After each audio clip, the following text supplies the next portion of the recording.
Hi friends, ಎಲ್ಲರಿಗೂ ನಮಸ್ಕಾರ. ಕವಿತಾ ಪಾಕಶಾಲೆಗೆ ನಿಮ್ಮೆಲ್ಲರಿಗೂ ಸುಸ್ವಾಗತ. ಇವತ್ತಿನ ರೆಸಿಪಿ ಬಂದು ರಾಜ್ಮಾ ಕರಿ ಮಾಡ್ಕೊಳ್ಳೋಣ. ಅದಕ್ಕೆ ಏನೇನು ಬೇಕು ಬನ್ನಿ ನೋಡೋಣ. ಮೊದಲಿಗೆ ಒಂದು ಕುಕ್ಕರ್ ಇಟ್ಕೊಂಡು 300 ಗ್ರಾಮ್ ರಾಜ್ಮಾ ನೆನೆ ಹಾಕಿದ್ದೆ. ನಾನು ಕುಕ್ಕರಲ್ಲಿ ಹಾಕ್ತಾಯಿದ್ದೀನಿ. 2 ಆಲೂಗಡ್ಡೆ ಉದ್ದಿಸಿದ್ದು ಎಣ್ಣೆ ತೊಳೆದು ಕಟ್ ಮಾಡಿ ಹಾಕ್ಕೊತಾಯಿದ್ದೀನಿ. ದಪ್ಪನೇ ಕಟ್ ಮಾಡ್ಕೊಳ್ಳಿ. ಸ್ವಲ್ಪ ರುಚಿಗೆ ತಕ್ಕಷ್ಟು ಉಪ್ಪು ಹಾಕಿ ಕುಕ್ಕರ್ ಕ್ಲೋಸ್ ಮಾಡಿ ಒಂದು 4 ವಿಸಿಲ್ ಬಸ್ಕೊಳ್ಳಿ. ಇದು ರುಚಿಗೆ ತಕ್ಕಷ್ಟು ಉಪ್ಪು ಬೇಕು. ಕರಿ ಮಾಡೋಕ್ಕೆ ಎಣ್ಣೆ,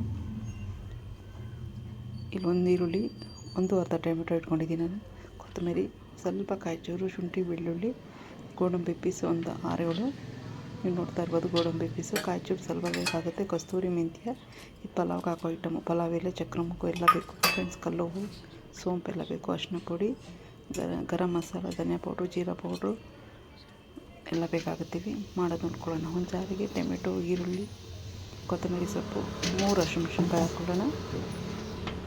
3 ಹಸಿಮೆಣಸಿನ್ಕಾಯಿ, ಶುಂಠಿ, ಬೆಳ್ಳುಳ್ಳಿ, ಗೋಡಂಬಿ ಹಾಕ್ಕೊಂಡು ಪೇಸ್ಟಾಗಿ ರುಬ್ಕೊಂಬರೋಣ. ಪ್ಲೇನಾಗಿ ಪೇಸ್ಟಾಗಿ ರುಬ್ಕೊಂಬಂದು ಬರೋಣ ಫ್ರೆಂಡ್ಸ್. ಈ ರಾಜ್ಮಾ ಕರಿ ತುಂಬ ಅಂದರೆ ತುಂಬ ಚೆನ್ನಾಗಿರುತ್ತೆ ಫ್ರೆಂಡ್ಸ್. ಒಮ್ಮೆ ಟ್ರೈ ಮಾಡಿ ನಿಮ್ಮ ಮನೇಲಿ.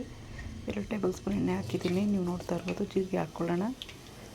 ಜೀರಿಗೆ ಹಾಕ್ಕೊಂಡು ಇದೇನಕ್ಕೆ ಈ ಥರ ಮಾಡ್ತಾಯಿದ್ದೀನಿ ಅಂದರೆ, ಈ ಥರ ಮಾಡೋದ್ರಿಂದ ಗ್ರೇವಿಲಿ ಒಂದು ಚೆನ್ನಾಗಿ ಈ ಕಸ್ತೂರಿ ಮೆಂತ್ಯ ಎಲ್ಲ ಇದ್ರಲ್ಲಿ ಫ್ಲೇವರ್ ಬಿಡುತ್ತೆ ಎಣ್ಣೆಯಲ್ಲಿ. ಅದಕ್ಕೋಸ್ಕರ ಇದು ಲಾಸ್ಟಿಗೆ ಹಾಕ್ಕೊಳ್ಳೋಣ. ಗ್ರೇವಿ ಒಳಗೆ ನೋಡಿ ಈ ಥರ ಹಾಕ್ಕೊಂಡು ಚೆನ್ನಾಗಿ ಎಣ್ಣೆ ಬಿಡೋವರೆಗೂ ಫ್ರೈ ಮಾಡ್ಕೋಬೇಕಾಗುತ್ತೆ ಗ್ರೇವಿನ.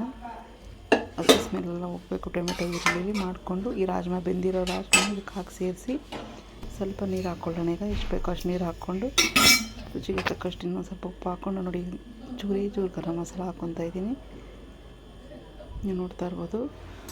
ನೋಡಿ ಈ ಥರ ಫ್ರೈ ಮಾಡಿ ಲಾಸ್ಟ್ಗೆ ಹಾಕೋದ್ರಿಂದ ಕಸ್ತೂರಿ ಮೇಥಿ ಇದ್ರ ಸ್ಮೆಲ್ಲೆಲ್ಲ ಚೆನ್ನಾಗಿರುತ್ತೆ ಗ್ರೇವಿ ಒಳಗಡೆ. ರಾಜ್ಮಾ ಕರಿ ಇದು ಒಮ್ಮೆ ಟ್ರೈ ಮಾಡಿ ಫ್ರೆಂಡ್ಸ್. ಮತ್ತೊಂದು ವಿಡಿಯೋದಲ್ಲಿ ಮತ್ತೆ ಸಿಗೋಣ ಫ್ರೆಂಡ್ಸ್. Bye friends. ಲೈಕ್ ಮಾಡಿ.